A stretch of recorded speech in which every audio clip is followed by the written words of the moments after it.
নমস্কার বন্ধুরা, পিএম কিষাণ সংক্রান্ত ভিডিওগুলোতে একটি কমেন্ট প্রায়শই আপনারা করে থাকেন। সেই কমেন্টের উত্তরে আজকের ভিডিওটি বানানো, কিন্তু ভিডিওটি অবশ্যই অত্যন্ত গুরুত্বপূর্ণ। তো আপনাদের করা তেমনই একটি কমেন্ট প্রথমে আপনাদের আমি দেখাচ্ছি। পিএম কিষাণ সংক্রান্ত একটি ভিডিওতে জয়দেব দাসবাবু কমেন্ট করে জানতে চেয়েছিলেন, দাদা আমার স্ত্রীর বাঁকুড়া জেলাতে জমি আছে, কিন্তু মেদিনীপুরে বাস করে, সমস্ত ডকুমেন্টস মেদিনীপুরের ঠিকানাতে আছে, তাহলে কোন ঠিকানায় আবেদন করব, বাঁকুড়ার ঠিকানায় নাকি মেদিনীপুরের ঠিকানা? এবং উনি তাড়াতাড়ি উত্তর দেওয়ার জন্য অনুরোধ জানিয়েছিলেন, কিন্তু আমি এই কমেন্টটা প্রচুর পেয়েছি, তাই আপনাদের এই কমেন্টের জন্য আমি দুটো জেলার দুজন কৃষি দপ্তরের লোকের সঙ্গে যোগাযোগ করেছিলাম, একজন এডিও অফিসার এবং একজন ব্লকে কৃষি দপ্তরে কর্মরত একজন স্টাফ। তো ওনারা এই ব্যাপারে যথেষ্ট আমাকে সহযোগিতা করেছেন এবং সেই সহযোগিতার জন্যই আপনাদের কাছে এই ভিডিওটা আমি আনতে পেরেছি। তো আপনারা যারা একই সমস্যায় ভুগছেন, এই ভিডিওটি দেখার পরে আশা করি তাদের সমস্যার সমাধান হয়ে যাবে।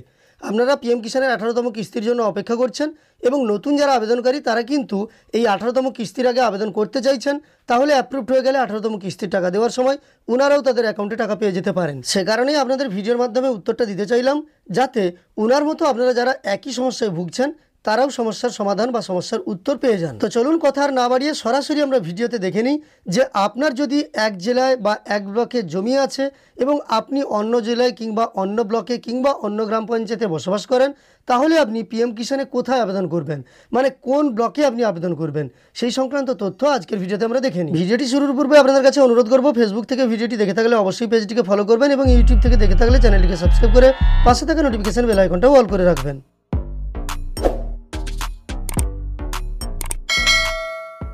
প্রথমে যে কথোপকথনটা দেখাচ্ছি সেটি একটি ব্লকের সহ কৃষি অধিকর্তার দপ্তরে কর্মরত একজন স্টাফের সঙ্গে আমি মেসেজ করে জানতে চেয়েছিলাম যে এই কমেন্টের উত্তরে আমি কি জানাবো, অর্থাৎ এই উপভোক্তা কোথায় আবেদন করবেন, বাঁকুড়া জেলায় নাকি মেদিনীপুর জেলায়। সেক্ষেত্রে উনি যেটা জানিয়েছেন যে পিএম কিষাণ সংক্রান্ত আবেদন করার জন্য যেখানেই খুশি উনি করতে পারেন, তবে রেকর্ডটা অবশ্যই 1-2-2019 আগের হতে হবে।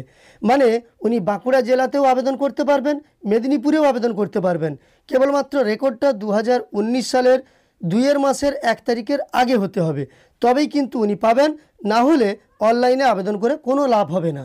এরপর যখন একজন এডিও অফিসারকে আমি একই মেসেজ ফরওয়ার্ড করে জানতে চেয়েছিলাম যে এই ব্যাপারে একটু তথ্য দিতে, তখন কিন্তু উনি জানিয়েছিলেন যে কোনো ব্লকেই কিন্তু করতে পারবেন, মানে একই উত্তর। এর আগে কৃষি দপ্তরে কর্মরত স্টাফ যা জানিয়েছিলেন একই কথা বলেছেন, দেখুন দুটো ব্লকে করতে পারেন, তবে এখানে উনি বলেছেন বেটার হবে এই ম্যাটারটা ডিএম অফিসে জমা দেওয়া। মানে আপনি যদি সরাসরি ডিএম অফিসে জমা করেন তাহলে কিন্তু এই ব্যাপারটা সমাধান সহজেই হবে। মানে আপনার এক ব্লকে বাড়ি, এক ব্লকে জমি, কিংবা এক জেলায় জমি এবং এক জেলায় বাড়ি, সেক্ষেত্রে আপনি আবেদন করতে গেলে আপনার ডিএম অফিসে গিয়ে জমা করবেন, তখন কিন্তু সহজে হয়ে যাবে।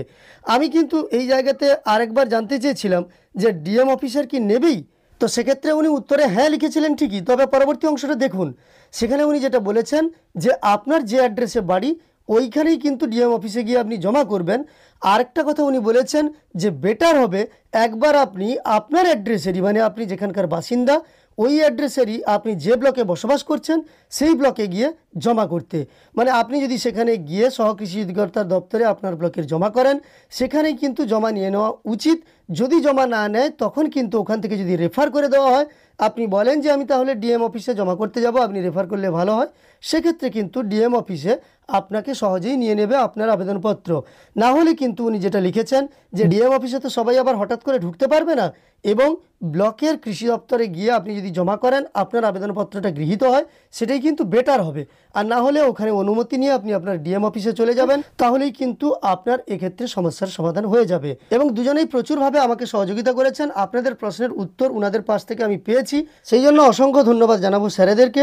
এবং আজকের এই ভিডিওতে আশা করি আপনাদের আমি ক্লিয়ার করতে পেরেছি, পিএম কিষাণের ক্ষেত্রে আপনি কিন্তু আপনার যে জেলায় জমি হোক না কেন, আপনি সে জেলায়ও যেমন আবেদন করতে পারবেন, আপনি যে জেলার বাসিন্দা সেখানেও কিন্তু আপনি আবেদন করতে পারবেন। আবেদনের ক্ষেত্রে দুটো জেলাই ব্যবহার করতে পারেন, কিংবা একই জেলার মধ্যে একটি ব্লকের আপনি বাসিন্দা, অন্য ব্লকে জমি আছে, তাহলে আপনি যে ব্লকের বাসিন্দা সেখানেও আবেদন করতে পারবেন এবং যে ব্লকে জমি আছে সেখানেও আবেদন করতে পারবেন। তবে মনে রাখবেন একসঙ্গে দু জায়গায় আবেদন করবেন না, তাহলে আপনার আবেদনপত্র বাতিল হবে। এবং আপনার অ্যাড্রেসে আপনি যেখানে বসবাস করেন ওই অ্যাড্রেসের ব্লকেই কিন্তু আপনি জমা করলে সবচেয়ে ভালো হবে। আর যদি কোনোটা ব্লকেই জমা না হয় তাহলে সেক্ষেত্রে আপনি ডিএম অফিসে গিয়ে জমা করতে পারেন।